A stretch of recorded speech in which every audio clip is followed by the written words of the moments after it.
Die ఇచ్చిన తర్వాత ఈ మిథిలిన్ బ్లూ డై ఒక 5 నుంచి 10 నిమిషాల తర్వాత ఆ డై ఆ ఫస్ట్ లింఫ్ నోడ్స్కి వెళ్తుంది.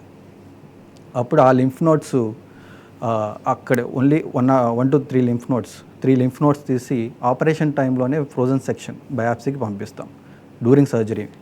సో దాంట్లో క్యాన్సర్ సెల్స్ ఉన్నాయా లేదా అని తెలుసుకుంటాం.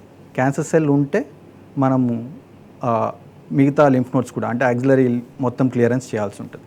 ఒకవేళ లేకపోతే అక్కడితో స్టాప్ చేయొచ్చు. సో ఈ సెంటినల్ లింఫ్ నోడ్ బయాప్సీ వల్ల కాంప్లికేషన్స్ చాలా తక్కువ, అసలు ఉండవు. ఎందుకంటే ఓన్లీ ఆ 3 లింఫ్ నోడ్స్ ఇస్తున్నాము, మొత్తం మనం అడ్రస్ చేయట్లేదు కాబట్టి. సో అందుకే సెంటినల్ లింఫ్ నోడ్ బయాప్సీ ఈ ఎర్లీ స్టేజెస్లో వెరీ ఎఫెక్టివ్ అండ్ కాంప్లికేషన్స్ తగ్గించడానికి చాలా పనికొస్తుంది. ఇక డాక్టర్ గారు, ఈ క్యాన్సర్లో అడ్వాన్స్డ్ స్టేజ్ ఉంటుంది చూడండి, సో దానికి సర్జరీ చేయొచ్చా, లేకపోతే సర్జరీ కంటే ముందు ఏమైనా ట్రీట్మెంట్స్ ఇస్తారా? యూజువలీ మనం బ్రెస్ట్ క్యాన్సర్లో early stage, locally advance stage అంటాం. యూజువలీ లోకలీ అడ్వాన్స్ స్టేజెస్ అంటే స్టేజ్ 3 అండ్ 4A అలా ఉంటుంది. సో స్టేజ్ 3లో మనం ఏంటంటే ఫస్ట్ కీమోథెరపీ ఇచ్చి దాన్ని డౌన్ సైజ్ చేస్తాం.